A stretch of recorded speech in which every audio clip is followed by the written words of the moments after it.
Hi, welcome to this episode of Industry Voice. Today I have Samantha Ridgewell on the episode. How are you, Samantha? I'm great, Jeff. It's great to see you again. Thanks for having me on. Great. So I reached out to you. I think first time I reached out to you was when I saw your Lloyd's of London video on LinkedIn, right? Was that the first time? Yeah, was that the one where I showed my kids around Lloyd's? No, that was before that. It was even before. It was like a Friday video. You said, "Oh, look, this is a Oh, Friday yes. Lloyd's." Yeah, one where I was So sort of demonstrating the lack of people in the city on a Friday. Yeah, for sure. yeah, that video popped. It got like 1,000 engagements. And Mm. I wonder how many views you got on that video, but that was a fun video. It was like 35, 45 seconds. And I have never seen Louis before. So you were one of the few people that put it online, and I said, oh, that is cool, right? So Yeah. our episode is about people who have their own community, people who build a following on social media like LinkedIn, like TikTok, and also people who are authority niche of their voice. So from what I understand, you guys have a company over there that is focusing on young people who want to get into insurance and give them knowledge, give them training. And just kind of want to talk about Samantha, your career in the insurance in UK, in London, and also your journey through building this company. Yeah, that's fantastic. So, and it's interesting what you say there about the company, because I think that's where a lot of people see us, because that's how we spend a lot of time on social media. But that's stuff that we do to help people sort of find their job in insurance, particularly on TikTok and so on. That's actually stuff that we do um, without charging. So that's not a monetized part of the business. It's just something we do because it fits with our values of the business, and the overall values of the business are to make insurance careers accessible for everyone. And that's not an entry point, but also as a level of progression as well. So making that sort of sharing the unwritten rules and making training available for people so they can carve out the career that they've hoped for. So one thing I noticed was Lloyd's. I'm sorry, I want to talk about Lloyd's because it's so fascinating Yes. to people like us, stateside, since we're very spread out, right? And it seems like Lloyd's just have all kind of insurance companies in one singular place. Yeah, so I'll explain how Lloyd's works for those people that haven't experienced it. And I tend to compare it to a shopping centre. So, and for me, it's kind of more like walking into sort of one store that has lots of different sections in it. So, like your Bloomingdale's, if you like. So you go into this enormous shop and it's got all these different sections within it. And when I walk into a shop like that, I tend to walk in, sort of get a bit overwhelmed because you're not quite sure where to start. Hey, but actually there'll be people that are there all the time, the personal shoppers within those stores, and it's their role to understand all the brands that are in, all the different sort of seasons and styles and so on that's available around all different budgets. So when there is a client that's available for them, they will understand and pay attention to what that client needs and connect it to what's available within that store. And when we look at that as Lloyd's as a marketplace, what we're really seeing is a whole range of different products from different suppliers, being the insurance companies, that will insure things that are sort of by the nature of them a little bit more complex. So things that are very hard to kind of access through sort of more of your sort of comparison websites type style, and things that the wordings for need to be a little bit more unique and niche. So we would sort of have the great examples of things like footballers' legs, singers' vocal cords, lots of kind of celebrity sort of status events, lots of Hollywood styles, movies being insured in Lloyd's, but also things that are a lot more kind of day to day, everything that we need to exist as societies. So whether that's through energy, through transportation, anything that we touch is going to have gone through all these different styles of manufacturing with huge amounts of liability associated to it, with large, complex components. And it's those types of things that tend to end up sort of coming into the Lloyd's market, usually through either the complexity or the scale of them. Um, and I guess that the why does it end up there? It's a real kind of opportunity for people to share risks, and that's what's quite unique about Lloyd's. So Lloyd's has always worked on a subscription basis. So you might look at something and maybe look at insuring the Olympics and think, well, not one insurance company wants to hold all of that liability, but I'll take 5% of that. You're going to need the rest of that risk to be placed. So a broker will be able to physically come into Lloyd's and go around the market and place that risk. Maybe not all in one morning, depends on the uniqueness of the risk. But sometimes they will. They'll be able to come into Lloyd's and place a risk and then be able to kind of do multiple in one day. So the availability of capacity and the range of specialists that are there really provide this unique and fascinating environment. How many people do you, well, how many people works there and on a, like a peak day, right? And also how many insurance carrier or insurance companies in general are in Lloyd's? So we sit around 100 syndicates. The number goes up and down a little bit, particularly with M&A activity. So the syndicates are the insurance companies. We call them syndicates when we're taking those share of the risks in Lloyd's. Now, Lloyd's itself has its own employees in the same way that Bloomingdale's will, right? So Lloyd's is there to make sure that there is the physical marketplace, but also the regulatory, the governance, and also the market positioning from a global aspect. So there's huge amounts that goes on in the operation of Lloyd's. So you have the Lloyd's employees themselves. There's a few hundred of those based in London, but they have other locations as well. And then the syndicates themselves would have their boxes. And boxes are what look like desks. I often have quite fun conversations with people on TikTok who like to tell me their desks, but we absolutely are always going to call them boxes.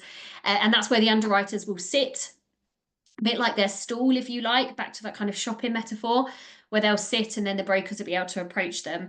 And the syndicates will depend on the size and the amounts of lines of business that they have. They'll have different numbers of boxes. Now, the way that Lloyd's is used today is quite different to pre-COVID. We've seen a very dramatic pace of change because of the options available to us now through hybrid working and more sort of digitalization.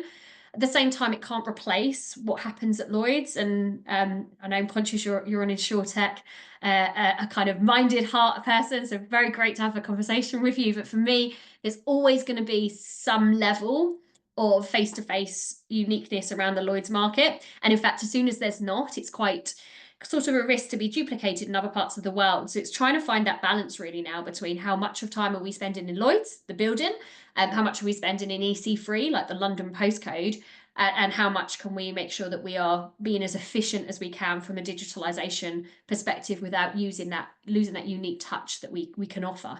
You have so many insurance people working in one district, one area. I'm curious, is there like a bar or a couple of restaurants that you see all your coworkers, all the people you recognize in the building go to after hours?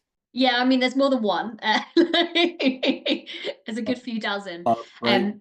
Yeah, I think one way to kind of maybe explain it, it's kind of like being in your hometown when there's a school reunion on every day. Yeah. So everywhere Wow. you walk, you will be bumping into people you know.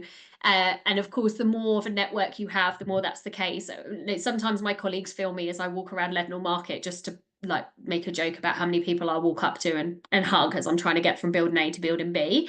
And I think it's so hard to picture this until you experience it. We are all surrounding Lloyd's. So the Lloyd's is our kind of central point. And if you are in the London insurance market, you want your office to be, my rule of thumb is close enough to Lloyd's that if you don't have an umbrella, it's okay. Hey, so that's generally like a 5-minute walk to Lloyd's at the most. And what that means is we have about 25,000 people in the industry that are all working within a few hundred yards of each other. And we're often sort of going to similar events, seeing similar people. It's a face-to-face market. You're seeing your clients in person. So absolutely, as you are walking around, you're going to be seeing people on a daily basis if you're going into the market. And that's what actually brings that real opportunity with it, because you have real relationships with people. So when things are challenging and you need to get stuff done, that level of trust and rapport is already on your side. So networking is a big part of what we do. Hey, so that might be after work. It might also be before work. There's a lot of very busy breakfast places because people are trying to fit in a networking breakfast before their day as well. And I think for a lot of people in the market, that's exactly what they love and what kind of keeps them in it. You say 25,000 people in one place within a couple hundred yards? So within a couple of hundred, so within the square mile, yes.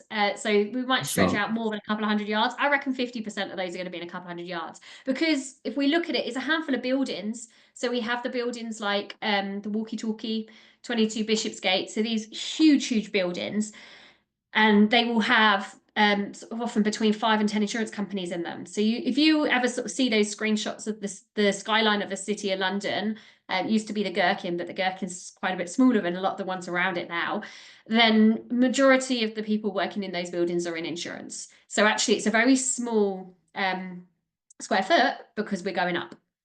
another thing I noticed was, all the people that liked your LinkedIn video, many of them who was commenting in the video, they're all very young. So I feel like in the US, our average insurance age are like 40 plus, but everyone that was commenting in your video are all in their 20s.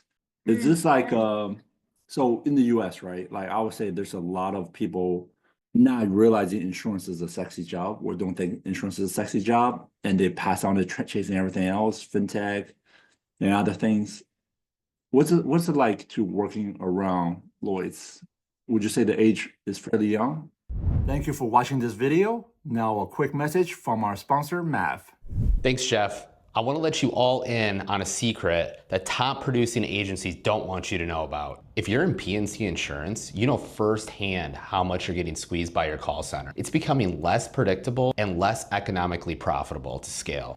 But here's the thing. The top producing agencies making over $100 million are not running their leads through a human-based call center. They're running them through an AI expert like Mav to qualify, quote, and hand deliver the highest intent qualified leads to your agents. Mav takes care of the back and forth, having unlimited 24/7 conversations with your leads that are personal and relevant so you can scale to the moon. Ready to ditch your call center and 10x your agency? We're giving the listeners of InsurTech's $15,000 worth of credit to try Mav. Head to hiremav.com/InsurTechs to claim this offer. We have the exact same problem with the sexiness of insurance, and that's a lot of what the objective of TikTok is to, I think we have one of the most exciting careers and rewarding careers, whether that's kind of lifestyle, financially, travel, but also people often find a lot of purpose in what they do. So more people need to know about it, and that's how we end up with more diversity in the industry, is people knowing what these careers are going to offer them. So we definitely try and sort of jump up and down and make as much noise as we can about it to make sure it's on people's horizon. But actually people within the industry, now what we've seen is generally, I think like it's about 50% of the workforce would be millennial and Gen Z. I think even more so now. Millennials, of course, as a millennial myself, we're getting older, so we wouldn't necessarily be considered young anymore. But we have a lot more of those entry roles. So there's always going to be more entry roles at the sort of bottom of a sort of hierarchy, and often there'll be younger people there. Now, what we kind of see in insurance, for us, I think definitely we have a lot of people who are very experienced, but we have a real kind of potential challenge because there's in the next few years we're going to see a lot of people retiring and a lot of expertise retiring. And although we've got a lot of people who are more junior, the skills and the time and the experience it takes is to roll down is a real challenge for us. So this kind of generational sort of split in the workforce is something that's completely on the front of our minds. The London Market Group have been doing a lot of research for that, actually, in terms of talent in the market.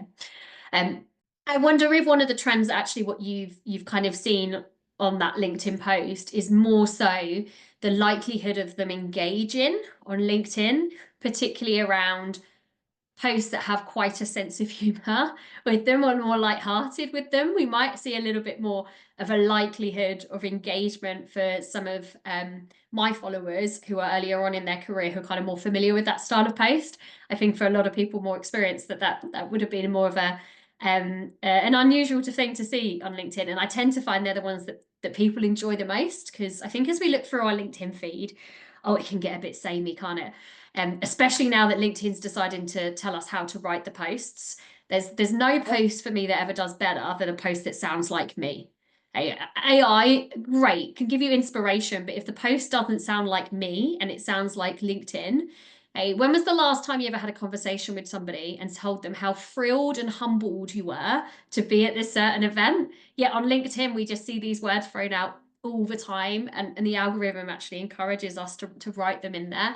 So I think there's probably a little bit of a kind of sway towards the LinkedIn engagement, and as also the followers that I have, where we do spend a lot of time helping people get in and in the early stages of their career that we might have seen there. You know, whenever I see the AI algorithm pushing me to write something, I'm just like, they don't get it. Like, we sounding like robots, and people don't enjoy reading robots. Yeah, I agree with you there. I think there's a motivation for them. I kind of get the LinkedIn angle, because I don't know about you, but the days that I check LinkedIn the most will be the days I posted. Because as soon as we post, we are now looking for that reassurance that that post has gone down well, and people have engaged in it. So if you are a social media platform, your objective is to get people on your app and keep them on it. So if you get people posting more often, you are going to get more users using it for longer periods of time and more frequently. And people are generally quite scared, I find, of posting on LinkedIn. There's lots of kind of consistent reasons around that. Some of those, like I just said, around making sure you've got that engagement, making sure you sound interesting, you're not coming across boring, or like that no one's engaged with it. All these fears that are there for us that we need to overcome to post. And if they've done half the work for you, that might take away the barriers of posting. But what I find is it actually doesn't help with what you are posting, because it just doesn't sound like you. So I kind of, for me, it's like, say less, put a picture on that says 1,000 words, and you'll probably find much more engagement than the AI one. But you know, the data must be there to prove me right or wrong. So, but for me, definitely, the more it sounds like me, the better engagement I get. They say LinkedIn has like one of the highest observers and lowest percentage of people who are creating content. So being a content creator, you know, I love to check out what you do, what you're doing over there, and how you're engaging and come up with creative stuff. And I think you're a pretty creative person. Can we go back? I just want to tell the story about how you get into insurance. How did you get into insurance? What made you say, hey, you know what? I want to get into insurance one day. Yeah, I never said that. I never said that once before I started out in insurance, likely compared to lots of people, I'm sure. But I did a HR degree, and I was in a role straight out of my degree that was a HR job, but I just kind of really easy, couple of weeks as a temp and term permanent, really quite unconsciously ended up in this role that was convenient, but not stretching me. And somebody came into that role actually as a sort of temporary manager for me on a contract, and sort of encouraged me to go back and kind of push myself outside my comfort zone and get back into the city. And I'm so grateful she did. So I applied for a whole bunch of jobs, and I went for one, which was at Liberty. Liberty Syndicates is what we called it, so Liberty Mutual for those in the US. And what the job was a HR generalist role, and they asked me why I wanted to work there. Now, on my way to the interview, and by this I mean I was outside the building talking to somebody who worked in financial planning, so there's a little kind of crossover. I asked them, I was like, I don't get it. What do they do? And they said to me, they're part of Lloyd's. It's not Lloyd's, but it's a syndicate, so it's part of what Lloyd's do. Now, they said that to me, assuming I knew what Lloyd's did. And I went in and I kind of recited those words word for word when I said why I wanted to work there. I was like, I understand it's not Lloyd's, but it's part of Lloyd's, so this looks like a great opportunity for me because it's something I want to get involved in. Now, I got the role, and the feedback was that they loved how well I understood the market. It took me 2 weeks to realize it had nothing to do with Lloyd's, the bank. Hey, so for us, Lloyd's is a very large bank, and I completely assumed that it had something to do with that kind of banking environment. And by the time I realized it didn't, I was so far in that I couldn't understand how I'd got these two things so muddled up. And that's a big part of my why now, right? So I could have answered that question quite differently and not got the job, and it would have had no difference on my capabilities to do the job. But actually, there's just no reason that somebody would know about the Lloyd's market unless either you have a relative in it, or maybe the types of people or businesses that are getting their insurance in it. And both of those come from probably a starting point that was a quite different life to where I started out. So there's always a bit of a barrier there, which is one of the reasons we spend so much time talking about it. So I ended up doing this HR role. I did my insurance exams. So CII exams here in London, and loved them. Started to train people on those and realised that was the part I enjoyed the most of my role. So carved out a role in that direction of development. Went on to launch a graduate scheme, an apprenticeship scheme within the organisation, until I kind of looked around the market and thought, oh, I think I've found a bit of a gap in the market here, because it's quite rare that you find a trainer that understands what we do. And I think every industry likes to say they're different, but I mean, insurance really is, right? Like we only sell a promise. That's all we're doing. So trust is at the heart of everything we do. The relationships, therefore, are absolutely key. And that relationship is so long-sighted. It's not about getting a good deal this year, because you need to be there next year. So I feel like a negotiation skills course in insurance is so different to haggling over the price of a car. So I kind of thought, well, it'd be really handy if we had trainers who really understood both sides of this. And then that's where I saw the opportunity to launch Empower Development. You launched it, and the initial feedback like when you say, hey, I think I'd be great at this, and I think there's a gap in this? So the lovely thing about all of us working in the same 100 yards of each other is that if you've done a bit of networking at the beginning of your career, it's there for you throughout your career. So when I went to launch the business, I already knew I had a handful of people that were going to probably be clients. I just didn't know quite when. Now, I also had a brand new baby. I timed this like going on rather than maternity leave. I thought, right, that's the time that I'll sort of set up the business, because I loved my job. Leaving my job was going to be that was the hardest part of the journey for me. It was a job I absolutely loved. So having to kind of step out on maternity leave, I saw that as the opportunity to step into something new. Liberty were my first client, so I managed to kind of maintain that relationship, which was quite reassuring in those first early months. And then of the relationships that I had in the market, I went and physically did something that is probably hard to picture if you're not working in EC3, which is our London postcode, by the way, as I chuck out the jargon there. I made a little gift bag for clients. So a gift bag that had within it some chocolate, a handwritten note saying what I was doing and how much I'd really appreciate coffee to talk to them. A one-page A4 printed out document that I designed myself on PowerPoint and printed on my home printer of some of the courses I could offer. And a kind of couple of other little goodies in there.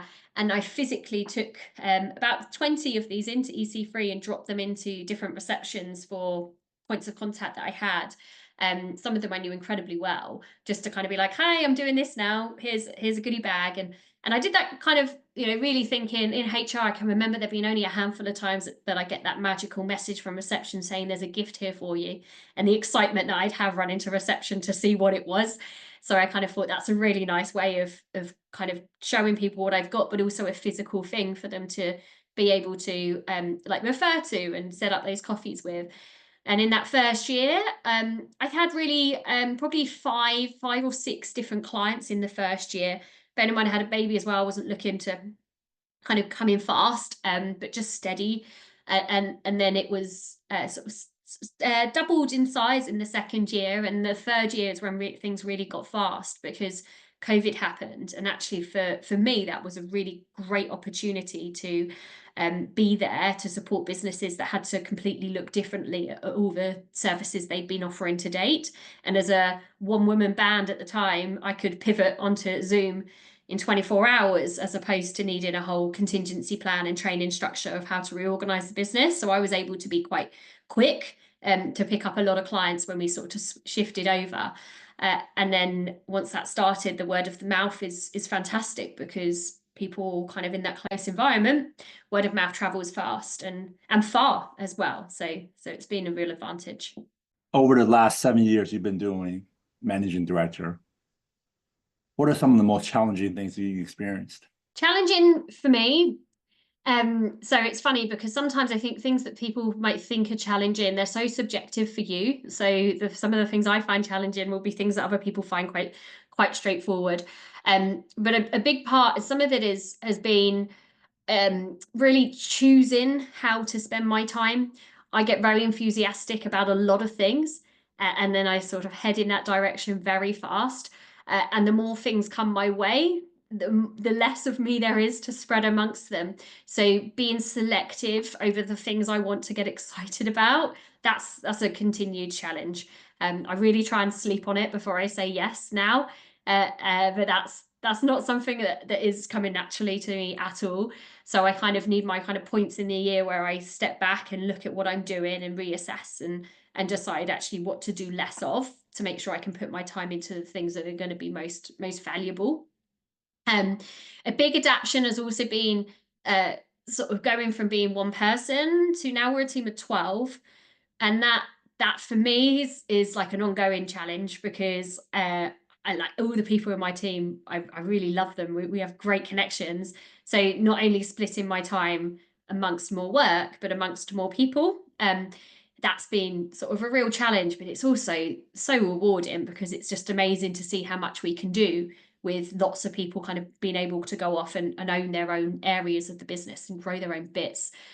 So that's kind of a double-edged sword, if you like, that kind of fast growth where I haven't had the chance to strategically plan how I'm going to manage myself through this, but instead I'm suddenly like, oh, this is quite a different business to it was 6 months ago or 12 months ago. So that's been good fun. Being a working mum as well, or a working parent through that journey absolutely comes with its challenges, but not necessarily how they might feel for others, because I love my job so much. I really kind of throw myself into it a great deal. So then I have kind of this kind of battle of like of the guilt of trying to work out, where that's worthwhile, where I'm happy, I'm kind of setting a good example on how I'm balancing. But if I could be out networking 2 or 3 times every week, I honestly would, because I love it so much. I love the people in the market, but I have to kind of prioritize what I've got at home as well. And also remember to have the holidays and all the things that we're kind of doing all of this for, which has been quite rewarding when you kind of sort of are able to think about that consciously about where you're spending the time. But really a lot of it, the growth of the business and so on has felt quite natural because that's been so well supported by my network and by the kind of recommendations that we've had. It's keeping up with the growth that I've honestly found like more of a challenge. Now you have 12 people. Can you talk a little bit about the growth of the 12 people? I mean, you started probably with 1, 2, 3 from day one, and then just go through the growth. Yeah, so the first person, I actually, a lot of the people I've hired, I've kind of done this journey of almost being like, hey, just come and have a look at this. I have huge imposter syndrome when I hire somebody because I'm like, why would they want to work for me? Hey, especially where we've had people who have left companies like Deloitte to come to us, and you think, well, why would you want to do that to kind of come and work here? And I do honestly believe I know the answer. It's just I find it hard to believe that other people might see that answer as well, right? So I always want people to have a really good look inside the business to feel informed about the transition they're making. But the first person was just a few hours, like flexible hours a week. And that kind of first piece, I think, for anyone who's setting up on their own to try and work out what you can delegate to somebody, because at the time, most of the stuff you delegate is going to take longer. But 3 months in, it's going to have saved you time. And the time is so valuable. So initially, that was kind of small administrative tasks, certain sort of inbox queries and that type of thing. And then that person became full-time, and then I had another second full-time person in who was able to just sort of process things that are going on in my head so I can come up with the idea and then I sort of chuck it out and run away, but somebody to then sort of manage that as a process and move it along, that made a huge impact on the business. Then I was bringing in trainers. So trainers would be people who would create income really as well. So if you're looking at it as a business growth model, you have people you hire who you can see are going to bring in income and how that's going to sort of cover the investment that's going into them. But then you also have the roles where that's not the case and they're supporting the business in ways that will have a longer term payoff, but of course there's no kind of income associated to them.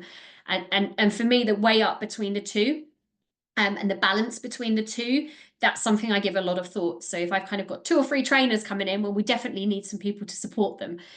So whether that's through scheduling or organising or some more of the queries that are kind of come through that, it's making sure you're balancing both. But I think you can be quite tempted to focus a lot more on the fee earning side of the business and then not have the support structure in place to maintain and continue to grow that as well. And that's quite tricky. Also, when you are just you, I find it's quite hard to be formal. It'd be weird to be formal with a lot of this stuff. You haven't got big company policies, and you would be hiding behind them if you were saying, oh, the company policy is this, and you're looking someone in the eye and they're like, well, that's obviously just what you think, right? So there has to be a real level of authenticity in the management style that you're doing, in the way that you're sort of setting that culture in the organization, and the kind of decisions that you make. And I think that's an amazing amount of choice that you have, but it's not to be taken for granted, because those small decisions are really the things that lead up to establishing the culture that's going to sort of grow across the business. Growing through your company, are you involved with the InsurTech UK? Do you do stuff with them over there? Because there's a lot of new founders coming in. Thank you for all your support to our channel. Here is a quick word from our sponsor. Please click on the link below in the comment section to sign up for a demo with Traq AI. What if your insurance sales conversations could work harder for you? Meet Traq, your AI-powered conversation intelligence partner. Traq automatically captures and analyzes every customer interaction, providing instant call summaries, risk analysis, and AI-driven coaching insights. Say goodbye to manual note-taking and hello to more selling time. Traq handles the admin work while you handle the revenue. Fully integrated with your favorite platforms. Plus, get custom AI analysis tailored to your unique business needs. Transform your sales team's performance with Traq. Visit traq.ai today. Click the link in the description below to schedule a demo with Traq today. Small proximity of network, but it's a large network. So there's a lot of people I know that have either left the traditional insurance style to go into insurtechs. And then there's also people that I know that are very innovative by nature and very involved in setting up some of the events or networking groups and so on from early on, actually. So definitely it's a space that I try and stay aware of what's going on.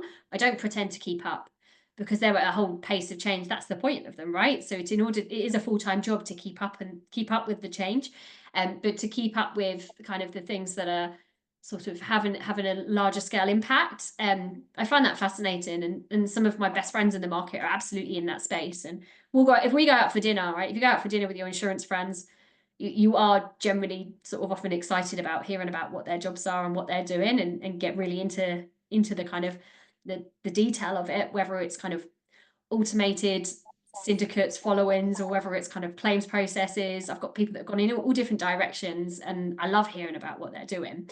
But I would definitely not call myself somebody that's highly involved in the insurtech space. That's great.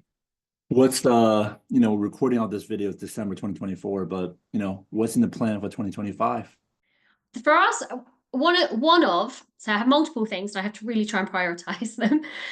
But one of the key things is definitely TikTok. So we've been doing TikTok now for 4 years. And there are, I believe, at least 200 people that work in the London insurance market that have either found out about it or found it easier to find their job via TikTok. So what we're doing in that space is making TikToks, educational ones, interview style ones, or humorous ones, to draw awareness of the industry and the careers, so that younger people who are kind of scrolling through their phone and looking for different opportunities, they will see it as an option. And then if they're a little bit curious, they can dive into the page and look through all the playlists and find out loads about it, and then find jobs from it as well. So there are sort of there's a real impact in what's going on there. The problem with TikTok is you have to be so consistent with it for it to be effective. And when I'm trying to sort of do the day job and all the other stuff, and I'm not an influencer, and it's not a platform that I've kind of monetized through brands or anything like that, to find the time and be continuous with it, that's been a real challenge. But one of our newest joiners in the team, And that absolutely is part of his job. So even this morning, we were just talking about how we are going to be posting at least one TikTok a day of the interviews. Filming the interviews is not the challenge for me. I have probably about 100 interviews on my phone that need to be edited and posted. It's the admin that kind of follows up after them. And I think if we have that kind of consistent messaging out there, then it just becomes a continuous place that people can refer people to once they have conversations. And we have to remember, if we're trying to talk to the next generation about finding jobs, that's not complete ever, because by definition the next generation is a moving target. So as soon as we've kind of reached this year group, then there's the next year group and the next year group. So that needs to be a kind of longer term strategy piece. And it's so amazing because the first person I know that got their job through TikTok, she's since been promoted. Hey, she's an assistant underwriter now with Authority. We've interviewed on a page multiple times now. But this has been going on, a good 3.5 years that the first person came in. So I'd love to see it like 2-3 years from now, how many people are kind of coming through and how much of an impact that's really having in different places. And I'd love to see it when the industry takes it seriously as a platform, because the algorithm is absolutely genius. Of course, it's addictive. It's addictive because the algorithm is genius. It's addictive because it's showing you what you want to see.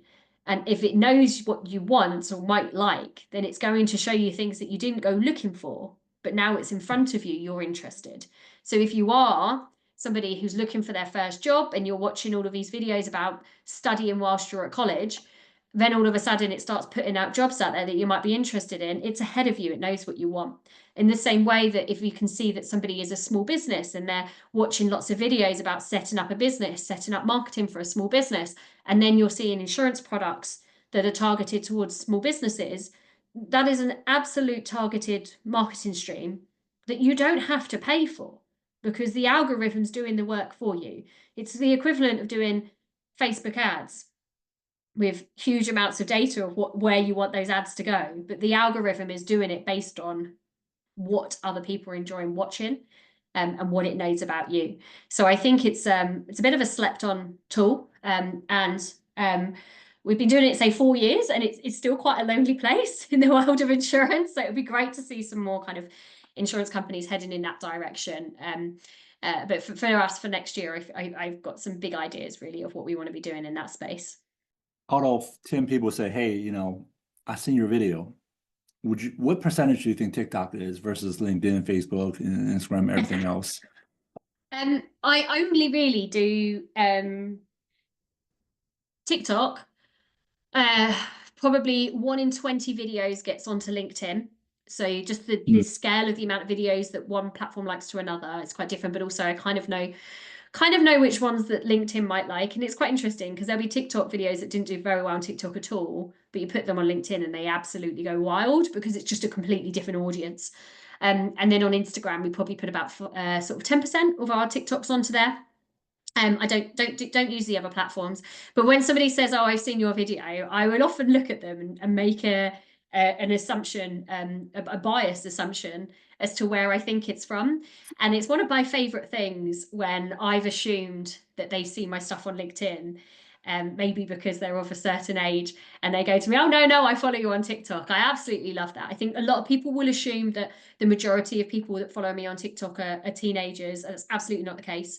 The majority of them are over 30. So they're either working in the market or they've stumbled across it for other reasons and they're still following it. But it's not a place for young people, but it's definitely the place to go to connect with young people. It's not a place for young people. Not solely for young people. Yeah, I just think like when it comes to boomers and the silent generation, they just got used to Facebook, right? That was the only platform, is a platform they used to. I'm going to get the data up for you now. Let's have a look. Okay. I like data. Yeah. That's a great thing about TikTok, is you can see such a good breakdown of all of your followers. So followers by age. So we've got 36% of my followers are between 18 and 24. 45%, 45% 25 to 34. 35 to 44, we've got 11.4%. 45 to 54, 4.4%, and 55 plus 2%. So I am guessing that 30 plus range slightly there, but that feels about right still. And then location wise, 65% of those are in the UK. 4% are in the States. But you can see it's Australia, Canada, Kenya, Spain. It goes all over. No, and I don't have a wild amount of followers. Don't want anyone listening to this that haven't heard of me before thinking, oh, go and have a look. And it's like, there's about 30,000 followers. But it's a very clear niche where people who are following the page, they know what they want to get from it quite often. And then you get the odd person that has no idea how they ended up following insurance TikTok, but they'll unfollow soon enough. That's interesting. I would thought your UK follower will be more than 65%. Yeah. Who's the other biggest European country? So I would it's given me other as quite a large percentage, so it's not breaking that down for me. But it's going to be Ireland. It's going to be a good chunk in Ireland. But I know through our studies, because we sell digital courses for insurance, and we know from that we have people buying our products all around the world. Malta, it's quite a lot of people. Mauritius. I quite like it when it's like places where I think, yeah, it'd be great to have a business trip there one day. Hey, but we definitely see, there's quite a global spread going on. So I think the Ireland is probably a good percentage of that other. I'm guessing around 10%. But it's not broken it down for me in any helpful way for that category. Which is odd because it's given me that I've got 0.5% in Spain. So it's intriguing. Is there any event that you guys are attending coming up? So we would have got several. What events have we got in so far for next year? We have the largest event that we have in the UK that is kind of conference style for us is BIBA, British Insurance Broker Association. It's a 2-day event in Manchester that we go along to, which I absolutely love. It's great fun. We give away hundreds of unicorns there, promote our kind of digital products. And then we've got a few different places that we're going to be heading out to next year for different courses. So some of our clients have got a trip to New York coming up, but it's not for an event, it's an internal company that I'm going to go and see again, who are fantastic supporters. That's what I mean by word of mouth travels far. So people hear of us in London, but then they'll kind of pass us over to their other offices and other regions, which can be a great opportunity for us to kind of connect with global organizations, connect the dots across them for their development. But I'm always on the lookout for speaking opportunities in sunny locations. So if anyone wants to invite me anywhere fun, I'm very happy to come. There's InsurTech New York, InsurTech Insights in New York coming up. Would you be there? I wouldn't be there without an invite, I would say. But if there's an invite anyone wants to give me, I'm very happy to kind of head around and go to those type of places. Challenge, I think, as a business owner often is like your time is so key.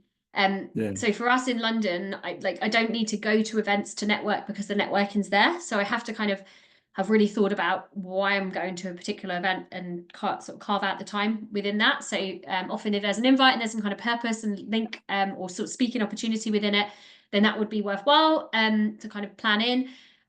For example, went to Amsterdam last year for a global conference on finance. There's a lot of fintech in that space, actually. That particular one we went to, Money 2020. At the same time, like to go to network, that's a really kind of challenging thing for us to do in London because we only have to go into the Leadenhall Market to network or go to one of the kind of networking events that have kind of put on all around the EC3. So we don't do so many conferences outside of people going for their particular line of business. There's often an InsurTech one in London that I have been to a couple of times, so may well be going to that one, but that's not scheduled till later in the year. Well, I am looking forward to have you on next year. Maybe we'll do another podcast 6 months, 7 months from now, and just to catch up with you on what you're doing over at Power Development, in Power Development. And I'm looking forward to have you on the podcast again. Cool. Well, thanks for having me. It's fun to talk about TikTok wherever we can. I love to talk about it more. And, you motivate me to get our TikTok going. I'm just like, we're not consistent on there, so we need to be consistent on there. Yeah. 5 posts a week, I think, is the kind of goal. If you can do it and spread it out over different days, fantastic. I can't. I tend to do 3 in a day and then put it down and then do 4 another day. I'm all or nothing, but that's the change for next year that I definitely want to see. Yeah. Well, I appreciate you coming on, and I'm gonna get an intake form from you, and so all of our audience can find you, connect with you, and follow you. So I'll put that in the comment section. And thank you for coming on. Cool. Thanks for having me, Jeff.